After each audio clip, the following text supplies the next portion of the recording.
Catecismo. Vimos na vez passada a definição do batismo, e agora nós veremos o rito do batismo, rito e disposições. Rito e disposições de quem recebe o batismo, é claro. O rito é o que se deve fazer ao batizar. E as disposições dizem respeito à pessoa que vai receber o batismo. Então, pergunta de número 556. Como se batiza? Batiza-se derramando água sobre a cabeça do batizando, ou, não podendo ser sobre a cabeça, sobre qualquer outra parte principal do corpo, e dizendo ao mesmo tempo: eu te batizo em nome do Pai, e do Filho, e do Espírito Santo. Essa é a fórmula do batismo. Essa é a que dá a validade para o batismo. Se ela é feita assim, normalmente, o batismo é válido. Até um herege pode fazer isso. Se ele faz a coisa, não está fazendo uma brincadeira, não está fazendo uma simulação, ele faz aquilo corretamente, o batismo é válido. E, em princípio, sobre a cabeça, pode ser sobre alguma parte principal do corpo. E, bom, a gente fica na dúvida se não derramar água, como alguns fazem por aí, já ouvi falar que faz uma cruz com a água na cabeça, na testa, não sei. Mas deve derramar água, né? Se alguém derramasse água e outro proferisse as palavras, a pessoa ficaria batizada? Não. Se alguém derramasse e outro proferisse as palavras, a pessoa não ficaria batizada. É necessário que seja a mesma pessoa. 558 pergunta: quando se duvida se a pessoa está morta, deve-se deixar de batizá-la? Deve-se batizá-la sob condição, dizendo: se estás vivo, eu te batizo em nome do Pai, e do Filho, e do Espírito Santo. Justamente o batismo sob condição que é dado também para aqueles de quem se duvida se o batismo foi conferido. As pessoas que têm, você não sabe, não encontra vestígios, foi batizado. O padre, no meu caso, quem me batizou, ele não acredita que o batismo... Tem nada a ver. Ele fez o rito? Pronto, ele está batizado. Não tem por que ficar com essas preocupações, senão, já pensou, hoje em dia por aí, vai ficar. Nada disso. Então, agora, às vezes a pessoa não encontra, não sabe mesmo se foi ou não batizada, é diferente.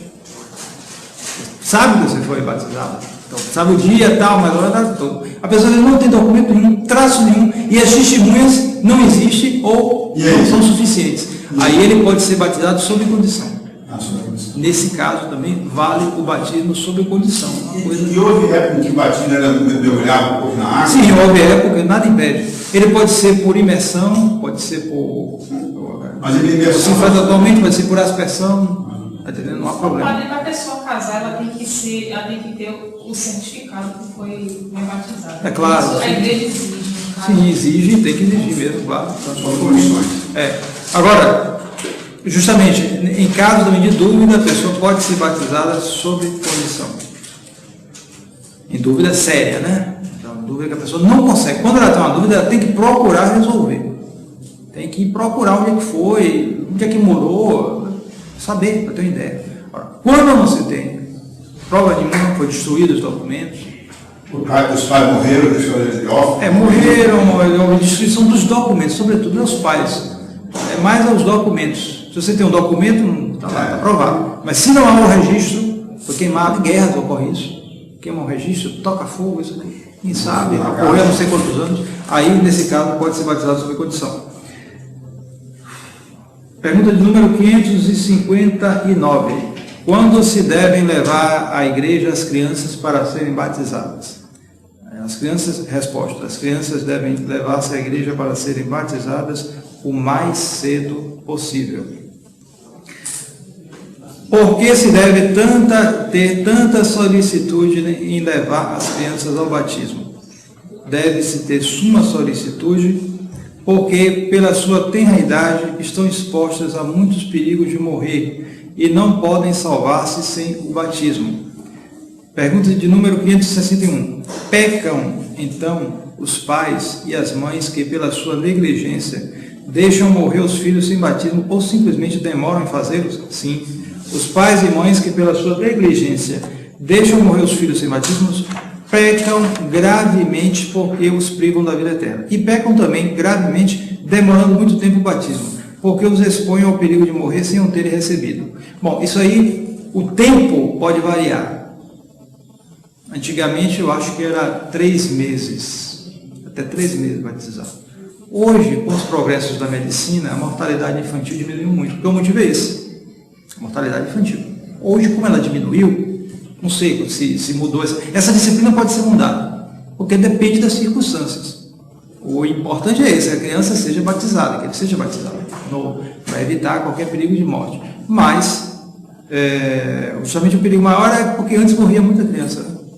Morria mais, as mortes eram mais numerosas. Hoje, mais, com os progressos da medicina, em geral, se consegue, é mais difícil a criança morrer. Mesmo assim, há risco. Então, o que impede é que tem que fazer curso batismo, não sei o quê. Não, no caso da criança, não precisa não, né? Para mim, o pai não precisa fazer nada não. Seus pais fazer hoje precisa. Complica a vida. Porque é tanto que acaba deixando deixa eu falar, justamente. E os pais ficam em pecado mortal quando passa de 1 mês, se batizar as crianças, né? Eu não sei atualmente qual é, eu acho que é 1 mês ou 3 meses. 1 mês, né? 1 mês se passar. Se passar desse tempo, tá entendendo? Agora o que eu estou dizendo a vocês é que isso poderia, em princípio, poderia até mudar, deixar para mais um pouco, porque antes morria muita criança e tal, então tinha que logo batizar. Né? Bom, mas sempre a gente deve batizar o mais cedo possível. E a gente sabe na vida de santos, e havia costume nas famílias, antigamente, de batizar no dia seguinte. Nascia já, porque naquele tempo, né? Tinha a paróquia, o pároco, lá tudo pertinho. Então, nascia no outro dia, já recebia o banho da regeneração. A mãe de Dom Lefebvre tinha a resolução de não beijar os seus filhos até que eles fossem batizados. Porque justamente, né? Para justamente sobrenaturalizar esse amor pelo filho. Porque, é claro, a mãe, quando tem um filho, até que ele amou o filho dela, mas ela queria sobrenaturalizar, então queria deixar quando ele fosse batizado. Aí ele beijava pela primeira vez. Boa prática, né? Que é conhecimento de todo mundo, né, Padre? Claro, a pessoa católica aí aplicava isso na prática, não era só aplicava isso. Então ela percebia, quer dizer, são coisas que foram formadas, foram costumes muito louváveis, né? E pessoas talvez foram tendo essa ideia, nosso senhor foi inspirando. Essa realmente é muito interessante. Ela só beijava o filho dela depois que fosse batizado. Antes ela não beijava. Um adulto que não foi batizado, que ele ser batizado, precisa de alguma coisa que prepara ou ele pode... Sim, claro. Aí é diferente. Adulto é diferente. O adulto ele tem que aprender a doutrina, ele tem que se arrepender dos seus pecados. Se arrepender dos seus pecados, então ele tem que ter uma formação. Aí é diferente. Tem que ter logo depois da comunhão, concomitante. Sim, ele pode fazer depois logo a comunhão, não tem problema. Mas primeiro o batismo. Porque o batismo, como eu disse na vez passada, é a porta de todos os sacramentos. Às vezes a pessoa percebe, mas ele está cheio de pecado, tem que confessar primeiro. Não. Como é que ele vai receber a confissão? Se ele não recebeu o batismo? Não pode. Certo? Agora, o que ele pode fazer, é bom, é aconselhável, é que ele faça uma espécie de confissão dos seus pecados para o padre, que não é confissão. É simplesmente falar os pecados. Opa, se ele quiser fazer, ele pode fazer e é aconselhável, porque, como dizer, abre a alma da pessoa e facilita a contrição. Antes do batismo. Antes do batismo. É bom fazer isso. Porque se ele recebe o batismo, acabou, perdoou tudo. Não precisa também se confessar depois, recebi o batismo, agora vou confessar meus pecados. Não. Necessariamente não é preciso isso. A pessoa, agora, é bom, justamente porque ele deve se batizar com os sentimentos de penitência dos seus pecados. Se ele se batiza sem essa penitência, a graça do batismo tira o pecado original, mas não tira os pecados atuais. Aí depois ele vem e confessa de novo? Não, o que ele deve fazer é, antes de se confessar, de se batizar, é aconselhável que ele converse com o padre, conte sua vida, seus pecados, é aconselhável. Isso é uma coisa tão útil, porque ele deve ter a contrição. E para ter a contrição, a pessoa fica só na cabecinha dela lá. Reza o ato de contrição, nem sempre é fácil. Tanto é que havia uma prática também na cristandade de, por exemplo, conheço casos assim, na guerra, não tinha padre, na guerra, podia morrer qualquer hora. Então, o soldado confessava a um general, a um coronel, uma pessoa de alta patente respeitável, ia confessar os seus pecados. Claro que o coronel não é padre, mas, justamente como é uma espécie de comandante, uma pessoa honrada, ele ia contar os pecados dele, como segredo. Naturalmente, o coronel não ia dizer nada a ninguém. E isso facilitava a contrição. Estão entendendo? Você contar os pecados facilita. Então não foi a contrição perfeita, né? A contrição perfeita, porque na hora lá tomava uma bala, morria como é, não tinha padre na hora, isso facilitava. Havia essa prática, em alguns lugares. Exatamente. Existe algum impedimento para o batismo? O impedimento depende, veja bem. Por exemplo, você não pode pegar escondido uma criança cujos pais são maometanos, por exemplo, e batizar. Não é a coisa certa. E uma criança feita in vitro? Ela é feita in vitro, como é que ela foi feita in vitro? Ela foi feita com os materiais do pai e da mãe, feita de maneira errada, proveta, né? Dever de proveta. Mas é um ser humano, pode ser batizado. Claro, deve ser batizado. O pecado é dos pais, né, dela.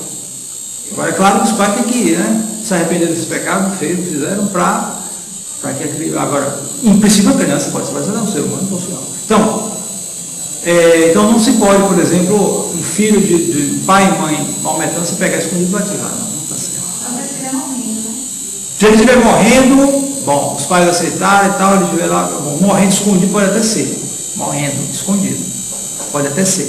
Mas ele vivo, não se deve fazer isso. E há um caso célebre, ocorrido no século XIX, no Vaticano, nos Estados Pontifícios. Nos Vaticanos havia o gueto dos judeus. O Papa aceitava os judeus viverem dentro do Vaticano e protegia esses judeus. Mas era fechado, né? Porque o judeu, a igreja sempre foi assim, a igreja protege os judeus e se defende deles também. Se deixar soltos, os homens não são brincadeira. Então, eles protegiam, tinha o gueto dos judeus. Aí tinha uma cristã, uma católica, que trabalhava para um casal de judeus. Aí ela, sem juízo, batizou uma criança desses judeus. O judeu não queria, né? Batizou. E essa notícia se tornou pública. Porque o nome se viu na obrigação de arrancar os filhos dos pais. O caso Mortari, foi famoso esse caso. Aí já, o judeu do mundo inteiro, né? O mundo inteiro, o judeu o que o nome por causa disso, porque ele viu, não, foi batizado, não fala. Ele tem que ter educação católica, estou nos Estados Pontifícios, então os pais dele não podem dar educação, ele vem para cá para o Vaticano. Pegou, aí foi uma confusão, porque o judeu, não, é filho da gente, aí foi uma confusão. Foi terrível isso aí, por causa dessa falta de juízo dessa moça. Mas Deus se aproveita disso, né? Esse rapaz foi educado lá no Vaticano, e o nome o adotou, parece, deu o nome para ele, o nome dele para ele, Eugênio Mortari é o nome dele, eu acho. Ele cresceu lá, se tornou padre, pessoa de virtude, e depois agradeceu ao Papa, muito obrigado, ele agradece ter me dado o batismo e tal. E ele deu com a raiva, pai. Se salvou nenhuma. Salvou nenhuma. Ia ficar lá no meio dos judeus, já pensou? Se salvou nenhuma. Então, desculpa, parou para contar uma história que eu vivi e teve dúvida, foi certo. Há anos atrás, um sobrinho, cujo pai, que não é parente dele, mas casou com uma irmã, ele é ex-seminarista, mas com peso de maçom, pai. E como maçom, ele casava, a esposa dele não era piedosa, mas era dominada, não tinha a vontade própria. E ele não quer que batize do meu filho. Pai maçom, que casou com a minha irmã. Aí ele um dia conversando com a esposa dele, ela disse, pois é, meu filho não foi batizado e não vai ser batizado nunca. Você pode ajudar? Procura um padre. Não, se eu fizer isso, vai dar crente lá em casa. Você não pode batizar. Eu consultei um padre na época. Não, no caso desse, corre o risco de não batizar, você pode batizar. Eu fui, usei tudo. Batizei, fiz errado. Eu tenho que olhar, porque do caso aí a mãe queria. A mãe queria. A mãe queria. O pai que era maçom, que não prestava, não queria. Ainda depois até hoje. O menino cresceu, já está adulto. Ele sabe que é batizado. Bom, ele mora lá no Brasil. A mãe deve ter dito para ele, não sei. Não sei dizer. Pois é. Não sei dizer, porque ele era criança pequena. Pois é. Fez errado, não? Pergunta é essa. Eu acho que, discute, eu acho que fez certo. Ele pode olhar, mas acho que fez certo porque a mãe queria. Não era uma coisa dos pais que ele não foi eu furar o limite dele. não foi. Aí foi um pedido, o senhor consultou. Né? Então, o batismo das crianças, como se sabe, ele é refutado, os protestantes não aceitam. Né? Protestantes não aceitam, em geral. Quer que seja batizado só amigo. Não pode ser batizado criança. E qual é o que eles falam sempre aquilo? Né? Não está na Bíblia. Não está na Bíblia, pronto. Não está na Bíblia, acabou. Parece aquele sultão, o nome dele? Omar, parece. Chegou na biblioteca de Alexandria, uma riqueza fora do comum de livro, de cultura. Ele chegou, pegou o Corão dele. Se o que está aqui não está aí, então não presta. Se o que está aqui já está aí, então não serve para nada, toca fogo. Fogo. Passou uma semana aqui na biblioteca de Alexandria, que tinha um valor histórico fora do comum, o Maometano pode ser um ensina hoje que quem tocou fogo não sabe. Ensina. Então,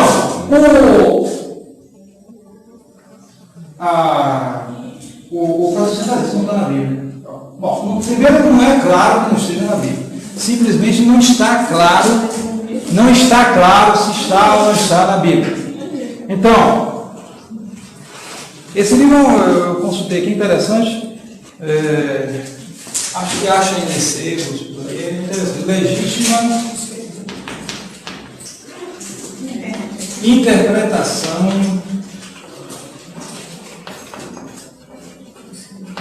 da Bíblia.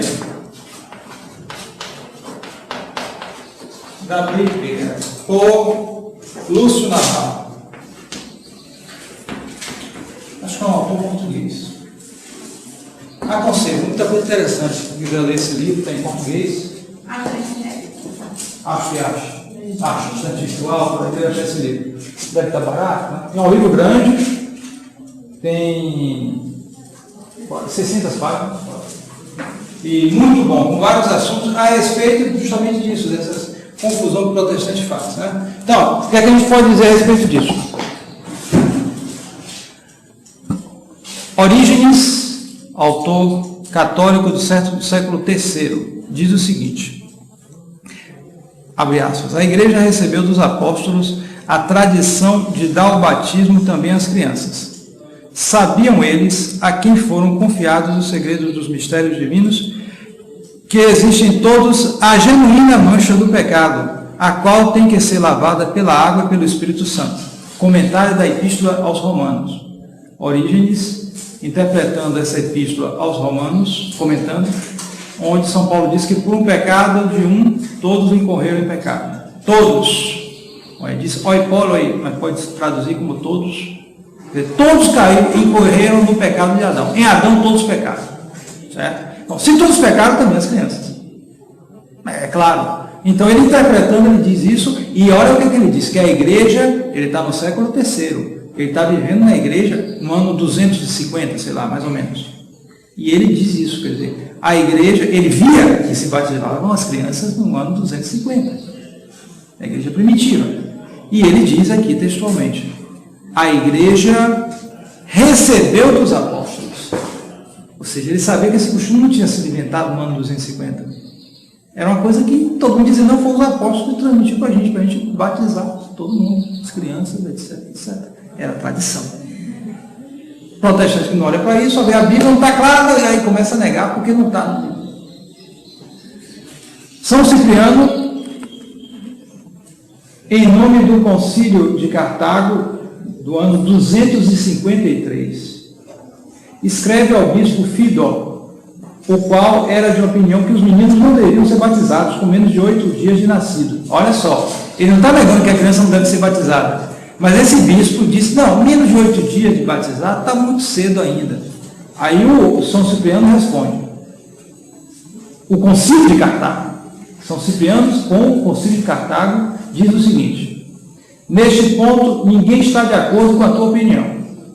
Ou seja, os bispos, no Concílio de Cartago, no ano 253, não veio um bispo e disse: não, acho que antes de 8 dias está muito cedo batizar. Não, todo mundo está contra ele. É a fé da igreja. Certo? É também esquisito, né? Antes do 8, depois. Não, mas o que eu quero dizer, o interessante é isso. É a fé da igreja. Todo mundo batizava criança naquela época. Basta ele dizer uma coisa assim, todo mundo levanta. Não, o que você está dizendo aí? Neste ponto, ninguém está de acordo com a tua opinião. Antes, todos ao contrário, fomos de parecer que a nenhum homem nascido se há de negar a misericórdia e a graça de Deus. Pronto, está fechado. Outra coisa.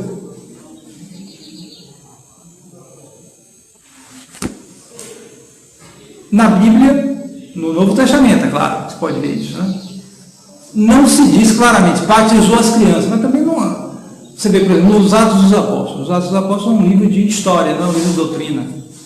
Ele não está descrevendo os sacramentos, ele fala, incidentalmente. E o que é que ele diz? Ele diz, por exemplo, que às vezes eram batizados por exemplo, os Atos narram que o carcereiro convertido, porque viu o terremoto e a abertura das portas da prisão, esse carcereiro foi batizado com toda a sua família. Normalmente tem, ainda mais naquele tempo, que o pessoal tinha filho até não poder mais. Não é verdade? Não havia controle de natalidade, nada disso. Toda a família era cheia de filho. Uma família que não tivesse filho, não era família abençoada, era uma família triste. Tivesse até pouco filho, não, o pessoal não... A mãe que não tinha filho, estéril, era tida como uma pessoa de... Ela se sentia amaldiçoada por não ter filho. A maior bênção da mulher era ter filho. Então as famílias eram numerosas. Ora, se batiza aqui a família dele com toda a sua família, bom, não é 100% de probabilidade, mas está mais provado que batizar as crianças, claro. E diz o livro, os Atos, e imediatamente foi batizado ele e toda a sua família. Livro dos Atos dos Apóstolos, capítulo 16, versículo 33. Antes disto, já tinha sido batizada a família de Lídia, vendedora de púrpura na cidade de Tiatirenos. E, aí diz os Atos dos Apóstolos, e tendo sido batizada ela e a sua família. Quer dizer, então você vê, as pessoas eram batizadas e a sua família. Não tem nenhuma exceção aí. Claro, ele não detalha, porque é um livro de história, não é um livro de doutrina. Ele está narrando as coisas, mas pela narração você já tira a conclusão. Quando você junta com o que dizem os santos padres, citei aqui 2 exemplos, né? São Cipriano e Orígenes, você vê claramente que a igreja batizava, sempre se batizou as crianças. Não tem razão de ser esse erro protestante, que não quer batizar as crianças. Por quê? Porque eles têm muito essa coisa na ideia, isso na cabeça. Tem que entender, tem que ter compreensão. Por que vai celebrar a missa em latim? A gente não entende nada, porque muito católico tem isso também agora. Mas não é questão de compreensão, é questão de graça de Deus. Pronto, final. Vida divina. Você pode até entender, mas o entendimento não é necessário. Não é necessário, pode ser até útil. Mas o que importa é a graça de Deus. Então, a criança precisa dessa graça de Deus. Você não vai perguntar a ela, você quer comer, meu filho? Não vai perguntar. Ele não vai decidir, tem que esperar ele crescer para ele decidir. Agora eu quero comer, evidentemente. Você vai dar comida para ele. Remédio também. Não vai perguntar para ele, quer um remédio, vai pensar isso vai me fazer bem, vai me fazer mal? Evidentemente não. Você dá o remédio. Dá o remédio, ponto final. Assim também na ordem das coisas sobrenaturais. Pronto. Em geral, se observa essa lei, a ordem sobrenatural se adapta em muitos casos à ordem natural. Há uma harmonia. Então é mais ou menos a mesma maneira de agir. Na ordem natural não existem as causas segundas, os intermediários, os intercessores, tudo a gente precisa de intermediário. Tudo a gente precisa de intermediário. Para tudo. Para comprar uma coisa tem que ter quem venda. Para vender uma coisa, precisa ter alguém que compra. Advogado. Para ir para um lugar tem que ter uma estrada. Quem fez a estrada? O intermediário que fez. Assim, na ordem sobrenatural, parecido. A intercessão dos santos. E assim por diante. Então, a gente vai ver isso agora. Por favor, as perguntas podem deixar para depois, porque muitas vezes vocês vão ver depois as perguntas, eu vou esclarecer com o tempo. Estou passando ponto por ponto, porque se a gente começar a atropelar, não vai ficar claro, né? Então, a gente vai entrar nisso daqui a pouquinho. Veremos isso. Então, pergunta de número 562. Quando que se batiza é adulto? Fizeram a pergunta, né? Aqui o assunto. Quando que se batiza é adulto, que disposições deve ter? O adulto que se batiza deve ter, além da fé, a dor, quer dizer, a contrição, pelo menos imperfeita. Ele não é necessário que ele tenha uma contrição perfeita, né? Mas pelo menos ele deve ter a dor imperfeita, que é justamente ele está com medo do inferno. Eu vou me batizar porque não quero mais fazer isso não, porque senão eu vou para o inferno. Bom, basta isso. Mesmo que ele não tenha lá esses amor de Deus todos, mas se ele tem isso, já basta com o sacramento, sem o sacramento não. Então, o que mesmo? Sim. Além da fé, a dor pelo menos imperfeita dos pecados mortais que tivesse cometido. Pergunta de número 563. Se um adulto se batizasse em pecado mortal, sem esta dor, que receberia? Receberia o caráter do batismo, mas não a remissão dos pecados, nem a graça santificante. E estes efeitos ficariam suspensos enquanto não fosse removido o impedimento pela dor perfeita dos pecados ou pelo sacramento da penitência. Receberia o caráter do batismo, continuaria em pecado, situação, né? E os efeitos ficariam suspensos. Quando ele se confessasse ou tivesse a contrição perfeita, receberia a graça de Deus. Senão, ia continuar na vida ruim, né? Tem gente, falta de juízo. Por isso, Já ouvi dizer um que foi batizado adulto, no mesmo dia que pulou carnaval. É pai que falta de juízo. É por isso que é necessário os 3 exorcismos, né, padre? Os 3 exorcismos. E isso justamente ajuda a influência, a tirar a influência do demônio e, portanto, a pessoa se libertar mais facilmente dos pecados. Então, esse caso, o adulto batizado sem se confessar, sem arrependimento, ele é batizado, mas fica sem a graça. Fica sem a graça. Ele fica com, digamos, a graça suspensa. Ele fica só com o caráter do batismo. Nós vimos na vez anterior. Certo? Só o caráter. Ele fica ali esperando a graça santificante quando ele se desentorna de sua vida. Então, pergunta de número 564. É o batismo necessário para a salvação? O batismo é absolutamente necessário para a salvação, porque o Senhor disse expressamente: quem não renascer da água e do Espírito Santo não poderá entrar no reino dos céus. Pergunta de número 565. Pode suprir-se de algum modo a falta do batismo?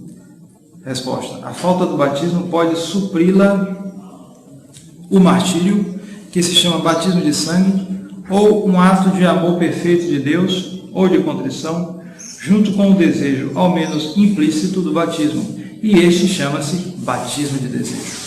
Batismo de quê? De desejo. Eis aqui, Catecismo de São Pio X, dito claro.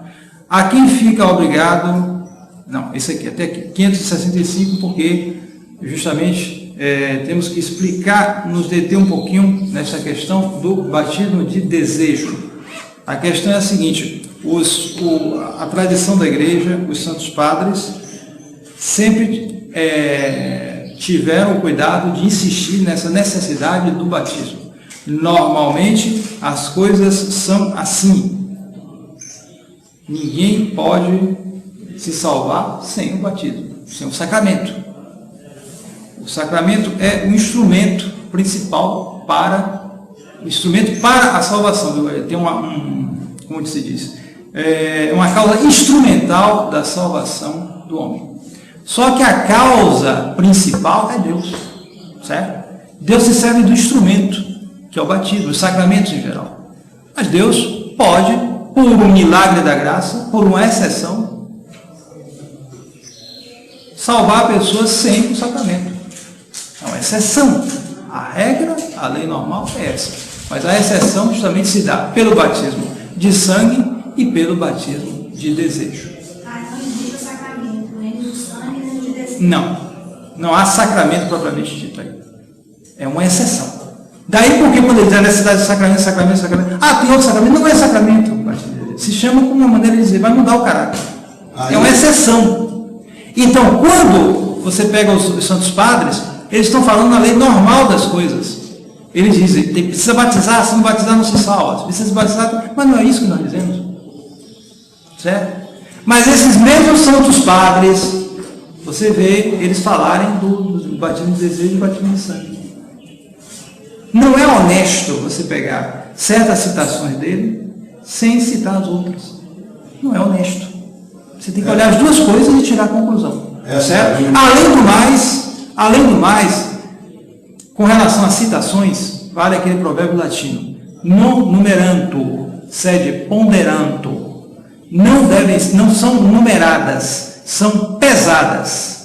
Quer dizer, você deve pesar, você não tem que numerar. Se você for por essa lógica, é o que fazem, por exemplo, os acordistas. Tem que obedecer ao Papa. Aí vai na tradição da igreja, para ver os textos onde se diz que tem que obedecer às autoridades, obedecer ao bispo, obedecer à autoridade, etc, etc. Aí você vai olhar os documentos onde se diz que em certos casos se pode resistir ao Papa, se pode resistir às autoridades. Se você for numerar, você vai perder, me perdoe o termo, né? Vai perder de goleada. Porque você vai encontrar uma quantidade muito maior de textos que se diz que deve se obedecer ao Papa. Ao Papa, aos bispos, etc. Claro. Estão entendendo o que eu quero dizer? Mas você não deve numerar, você tem que pesar. Certo? Você tem que pesar, ponderar a coisa. Não adianta você chegar à quantidade, aí eles gostam de botar aquela lista, aí precisa obedecer, não sei o quê. Roma locuta, causa finita. Roma falou, a causa está terminada. Mas o que quer dizer isso exatamente? É qualquer coisa que o Papa fala? Se a gente for por aí, meu amigo, onde é que a gente vai parar? Tudo que o Papa faz é certo? Tem gente que pensa isso. Tudo que o Papa faz é certo. Lavar os pés de um apóstolo transexual, não? E esse apóstolo depois comungou, né? Comungou. Eu vi a foto dele comungando. Nessa parte? Foi, agora para o quinta-feira santa. Esse aí, a gente vai ver por isso como era. Então, não é o número das coisas, você tem que pesar. E no caso aqui do batismo de desejo, você tem que olhar a autoridade. Por quê? Porque essa questão já foi definida aqui. Concílio de Trento. Se alguém disser que os sacramentos da nova lei não são necessários, mas supérfluos para se salvar, e ainda quando não todos sejam necessários a cada um particular, assim mesmo disser que os homens sem eles, ou sem o desejo deles, certo? Sem eles ou sem o desejo deles, alcançam de Deus pela fé somente a graça da justificação, seja anátema. Então, o que a igreja diz aqui? Está fora da igreja quem disser que você não precisa do sacramento ou do desejo dele. O batismo ou do desejo dele.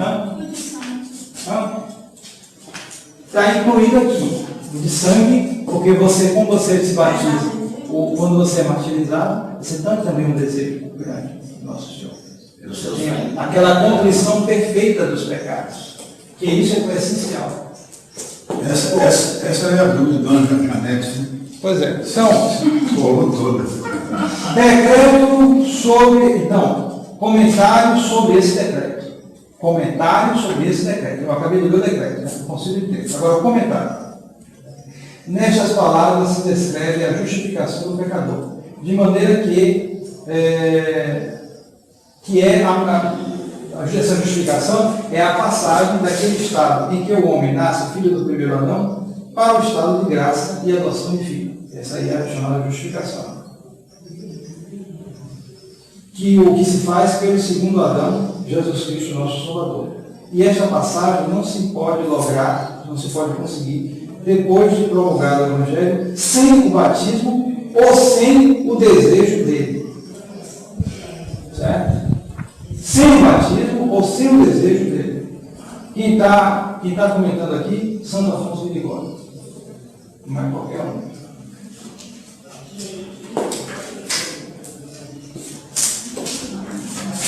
Código de Direito Canônico, o antigo, não é novo não.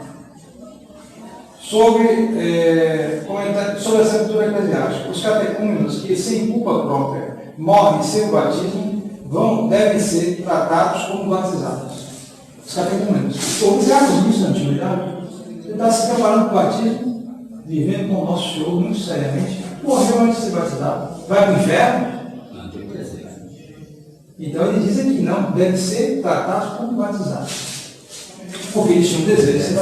Código de Direito Canônico, 1917. Está aí o Catecismo de São Pedro, explicando, e posso citar muito mais coisas ainda.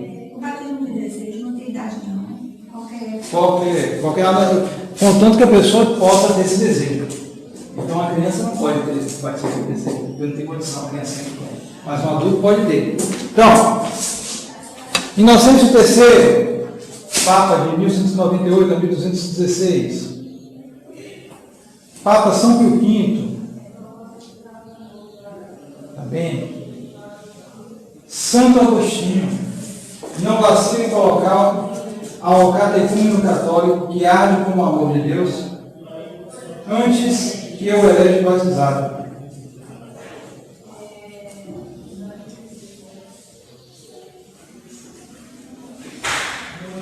O centurião Cornélio, antes do seu batismo, foi menor que esse irmão Mago, quem tinha sido batizado. Esse irmão Mago foi quem foi batizado, mas depois que comprava o Espírito Santo, etc. Pois Cornélio, ainda antes do batismo, estava cheio do Espírito Santo. Como é que alguém pode estar cheio do Espírito Santo sem não estar na graça de Deus? Seu desejo, né? Exatamente. Enquanto que esse irmão, depois do batismo, estava inchado de Espírito imundo. São Tomás de Aquino. Tomás de Aquino também fala claramente que o do desejo. E a criança que não foi batizada e não teve desejo? Aí não tem desejo é purinho. É purinho. Não tem pecado, pessoal, mas também não tem o batismo. Não vai para o céu. É purinho. Mesmo se é uma criança maior que já tem pecado. Não, se tem pecado é diferente. Tem que ver. Que pecado é esse? Não é pecado venial? Pecado grave não. Se é pecado venial, aí depende. Então, Concílio de Trento, Santo Agostinho, Santo Ambrósio, Santo Tomás, Código de Direito Canônico, aí falam claramente a respeito do batismo de desejo. Bem, como do batismo de sangue. O fundamental é isso, é a pessoa ter a contrição dos seus pecados e ter o amor de Deus. Quem tem o amor de Deus não pode ter pecado. Não pode ir para o inferno. Então, agora, para se saber quem tem esse batismo de desejo, aí a questão é difícil. É muito difícil. Realmente, nessa época de ecumenismo, etc., se extrapolou isso. Começou a se achar que todo mundo vai ter batismo de desejo, sei lá, qualquer desejo que a pessoa tem, não é isso. Não é isso. A pessoa não precisa ter desejo nenhum e vai se salvar. Hoje já, quem vai descendo a ladeira. Mas o que eu quero dizer é o seguinte: o abuso não tira o uso. É doutrina da igreja, ponto final. Agora, se abusa da doutrina, é outra coisa. Se cure o abuso. Mas é doutrina da igreja, ponto final. Uma doutrina tem testemunhos muito longínquos, coisa clara, tranquila. E não adianta pegar uma parte e fazer como o protestante faz, pegar só uma parte e interpretar daquele jeito, sem olhar o resto. Os próprios santos padres dizem isso. Embora em outras partes você pode ver Santo Agostinho ou Santo Ambrósio dizer, não, tem que batizar, senão não se salva, não sei o quê. Sim, é a lei geral. Também é a lei geral que se deve obedecer às autoridades. Mas não existe caso em que se tem que resistir à autoridade? Você encontra também? Padre, a matéria do batismo na própria Igreja Nova, ela é aproveitada se precisar, assim, a matéria do batismo, porque a maioria hoje não acredita que o batismo apaga o pecado original. Isso é uma coisa unânime na Igreja Nova. Mas ele batismo, está válido aquilo ali? É a segunda vez que você faz. Respondo da mesma maneira. Não precisa nem de responder, porque eu já respondi. Ele não fez o rito, não jogou água e tal, não disse eu te batizo em nome do Pai, do Filho e do Espírito Santo, pronto. O problema é só a complicação quando muda a fórmula. Se ele disser eu te batizo, sei lá, qualquer coisa assim, aí a coisa muda. Se tem a matéria forma, ponto final. Há um decreto do Santo Ofício do século XIX com relação ao batismo feito pelos metodistas. Os metodistas batizavam na Austrália, os aborígenes lá, e os metodistas ensinam claramente que o batismo não tira o pecado original. É a doutrina dos metodistas. Então eles batizavam essa gente. Então se levou a questão a Roma. E aí? Esse pessoal está batizado? Esse pessoal precisa ser rebatizado? O Santo Ofício proibiu de rebatizar. Ponto final. Roma locuta, causa finita. Tem a intenção de fazer o que a igreja faz. Se expressa pelo rito. Se o rito é feito, ponto final. Senão você vai entrar numa espiral de dúvida. Quanto gente aí que batizou, quanto bispo batizou isso, padre que eram maçons, isso aqui, ouve isso na história. Você entrar na questão das ordens, da sagração, meu Deus. Padre, triste, essas pessoas que não são batizadas vão para essa renovação carismática, dizendo que é batismo do Espírito, já se acha batizado sem ser batizado sem nada. Vai cair a batida. Você vê que ele vai se prejudicar, é claro. Mas tem que ter intenção, né? Já expliquei. É uma intenção objetiva. Não é subjetiva. Não é intenção. Se ele faz o rito, ele está tendo. A não ser que ele fizer, vamos fazer um teatro aqui, teatrinho. Como se batiza? Aí pega a criança, eu te batizo, não te batizo. Aí ele fez um teatrinho. Ele não teve intenção. Sim, mas a intenção do metodista era que não existe pecado original, não existe o apagamento desse pecado. Certo. Mas ele não faz o rito. Ele inventou esse rito. Ele roubou esse rito da Igreja Católica. Pois é. E por isso se diz que quando o metodista, ou sei lá, qualquer desses crentes aí protestantes, é batizado, ele é católico. Você sabia disso? Que uma criança no protestantismo batizada é católica? Porque o rito é católico, eles roubaram. Isso foi o nome de Gaia, não sei o que. Aí não é porque está na fórmula, senhor. Está na fórmula, entendam isso. É a fórmula. É a fórmula. Está entendendo? Se a intenção é feita corretamente, já mostra que a intenção é válida. Faz o que a igreja mandou fazer. Não interessa se ele está pensando isso, aquilo, outro. Se o maometano pode batizar, qual é a intenção? Você acha que o maometano acha que aquilo vale? Mas se ele faz corretamente, não, eu vou fazer, não vou fazer nenhuma brincadeira, eu vou fazer. Ele está pedindo, eu faço. É válido. Podia dar dúvida, eu faço. Pergunta de número 564. Pergunta de número 566. A que fica obrigado quem recebe o batismo? Fica obrigado a professar a fé e a observar a lei de Jesus Cristo e de sua igreja. Ele contrai essa obrigação. Daí porque o padrinho deve ajudar a esclarecer a criança, à medida que vai crescendo, desses deveres. Né? A que se renuncia ao receber o santo batismo? Se renuncia para sempre o demônio, as suas obras e as suas pompas. No rito do batismo, isso está claramente anunciado. Que se entende por obras e pompas do demônio? Se entende os pecados e as máximas do mundo, contrárias às máximas do Santo Evangelho. O que são máximas? São ditados. Certo? Pode ver o que é o mundo aí. A gente tem que se arrumar. Né? Tem que se arrumar. Tem que aproveitar a vida. Não interessa o que é isso. Realmente a gente tem que aproveitar essa vida para se salvar. Mas evidentemente na boca dele não é isso. Entrar na vida, não é? Entrar na vida em geral é entrar em situações de pecado. Entrou na vida. Certo?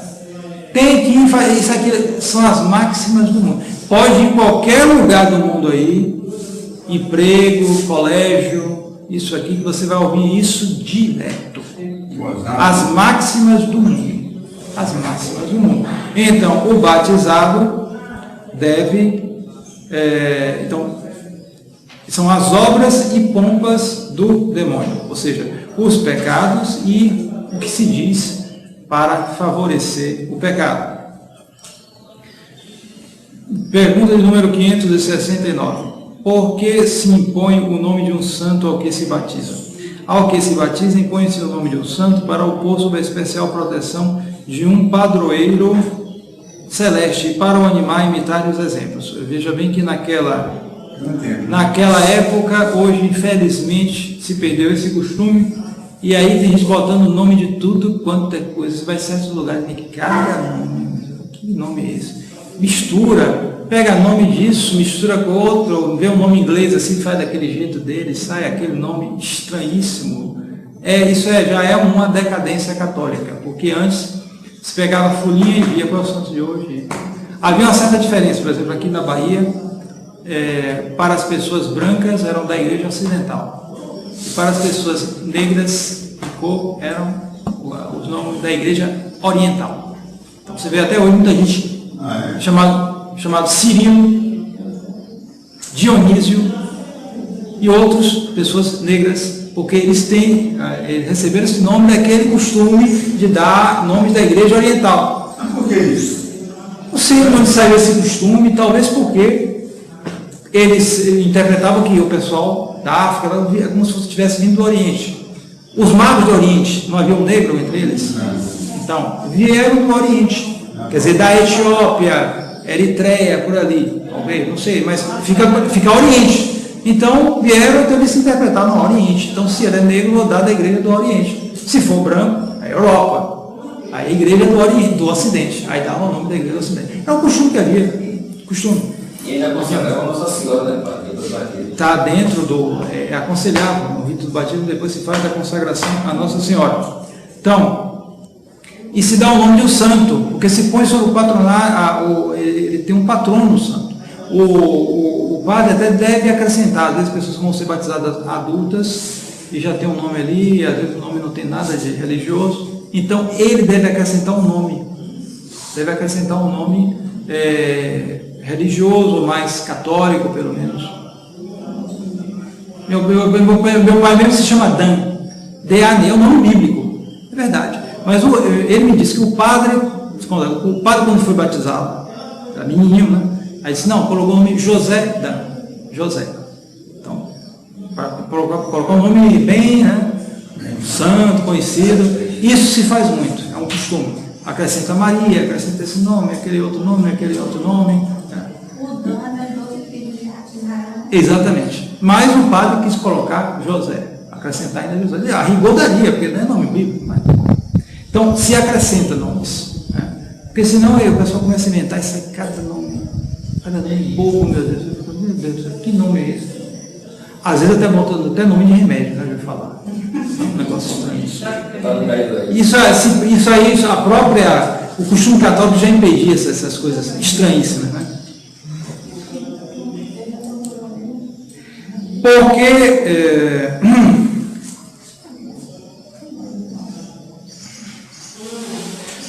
No pergunta número 570, porque são os padrinhos quem são os padrinhos e as madrinhas do batismo? São aquelas pessoas que, por disposição da igreja, seguram as crianças junto à pia batismal, respondem por elas e ficam responsáveis diante de Deus pela educação cristã das mesmas, especialmente se vier a faltar os pais. Então, o primeiro responsável pela educação são os pais. Mas os padrinhos estão ali para suprir. Suprir é como se a igreja quisesse colocar um reforço. Para ajudar, no caso, ajudar os pais, e se os pais falharem, os padrinhos ajudam. Pergunta número 571. Somos nós obrigados a cumprir as promessas e renúncias que por nós fizeram nossos padrinhos? Sim. Resposta. Somos obrigados. Porque Deus, só mediante estas condições, nos recebeu na sua graça. Você adquiriu aquela obrigação, por meio dos padrinhos. Alguém pode estranhar, por que eu assumi essa obrigação? Eu nem tinha consciência, nada. Ora, porque você tem a obrigação de ter uma vida mais laboriosa hoje, digamos assim.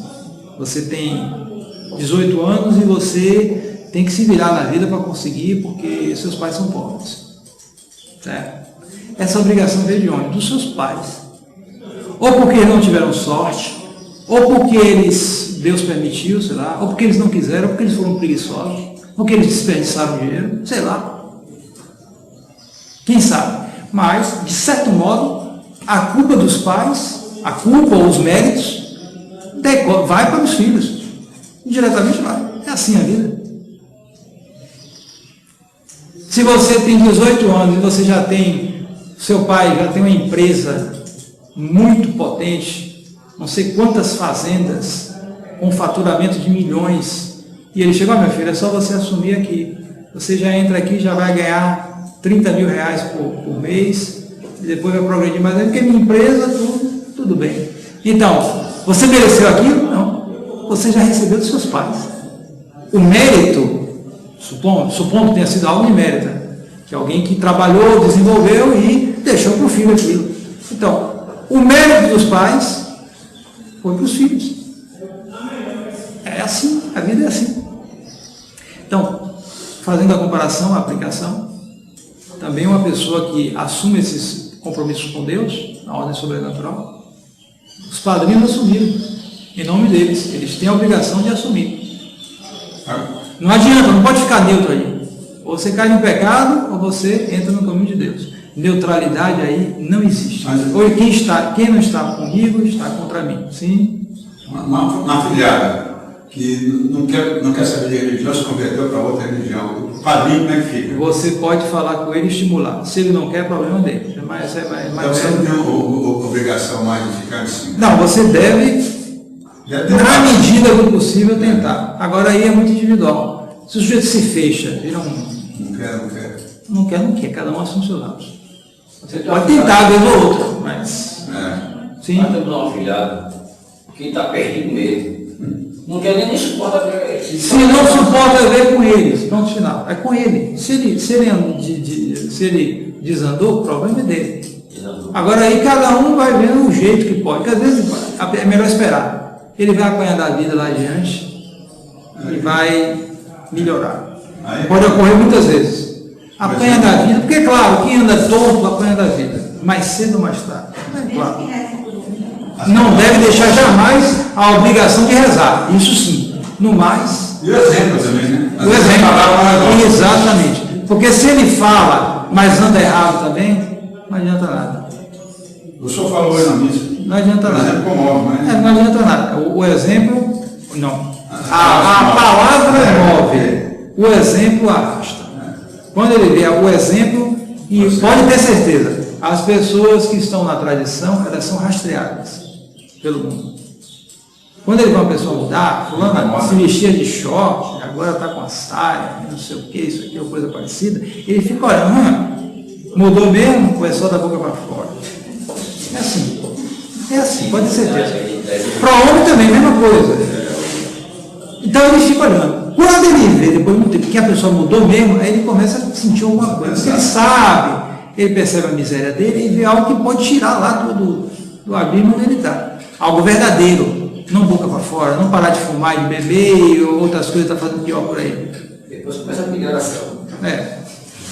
Ou pode até pedir oração, já é um começo. Porque ele vê uma coisa diferente, mesmo que veja de maneira confusa, ele vê alguma coisa e isso pode ajudá-lo no futuro. Então o exemplo realmente é a melhor coisa. Falar demais pode ser até pior. Vou ficar com raiva e dá para ruim.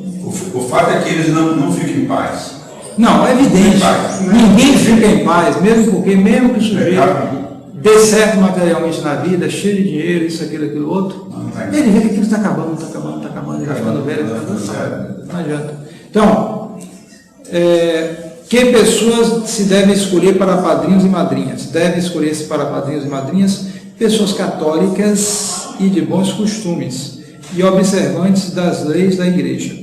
Quais são as obrigações dos padrinhos e das madrinhas? Os padrinhos e madrinhas são obrigados a cuidar que os seus filhos espirituais sejam instruídos nas verdades da fé e vivam como bons cristãos, edificando com o bom exemplo. Que vínculo contraem os padrinhos do batismo? Os padrinhos contraem parentesco espiritual com o batizado, e este parentesco origina impedimento de matrimônio com o mesmo. Um padrinho jamais se pode casar com a afilhada, e vice-versa, jamais. É um impedimento, forma um parentesco espiritual. Assim como não pode pai e filha casar, também um padrinho, madrinha e afilhada, etc., não podem casar. Cria um impedimento, porque justamente cria um liame espiritual. E olha que isso é um costume atestado, pelo menos já no século III, me parece, ou II. Já havia esse costume. Você vê como a igreja, os costumes da igreja são antigos. Não é nenhuma coisa necessária o padrinho e a madrinha. Assim, a rigor, não faz parte do rito do batismo, para validade, nada. Mas é algo que já se mantém, é um costume que se tem desde os começos da igreja. Coisa muito antiga, muito antiga. E, infelizmente, degenerou nesse costume já antes do concílio, de você escolher o padrinho ou madrinha, alguém, ou porque você tem amizade por ele, eu sou amigo de fulano, então fulano vai ser meu, e depois, ou então, pior ainda, se fulano aí é rico, não sei o que, vai ajudar meu filho, olha, ele tem quando ele crescer, eu vou botar meu filho na empresa dele, ou coisa parecida. Vai facilitar, vai ser um pistolão daqueles. E, vai ser o QI do filho, né? O QI é quem indica, né? Então, o que vai indicar o filho para isso, para aquilo. Ele fica cheio de ideias e bota um ímpio, um maçom para ser padrinho ou madrinha. Esse costume, infelizmente, se espalhou já antes, é coisa antiga, infelizmente, se espalhou muito e com isso se perde o sentido de padrinho e madrinha. Padrinho e madrinha, eles devem ajudar, porque é uma tarefa difícil, já é uma tarefa difícil educar para os pais. Ainda mais o aspecto de educar para o céu é algo que aumenta ainda o encargo, porque exige um conhecimento da parte deles. Nem todos têm esse conhecimento. Tem tempo para estudar o catecismo e outras coisas necessárias. Então, se a pessoa tem uma condição maior, tem condição de estudar mais cultura, etc., estudou mais, ele tem condições de dar e instruir melhor, mostrar a coisa, direcioná-lo para o caminho certo da virtude, afastá-lo dos vícios, dos erros, das heresias, das seitas, das sociedades secretas, tudo isso.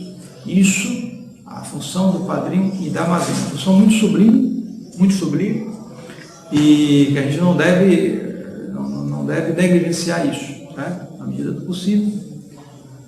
E nós terminamos, então, assim, a questão a respeito do batismo.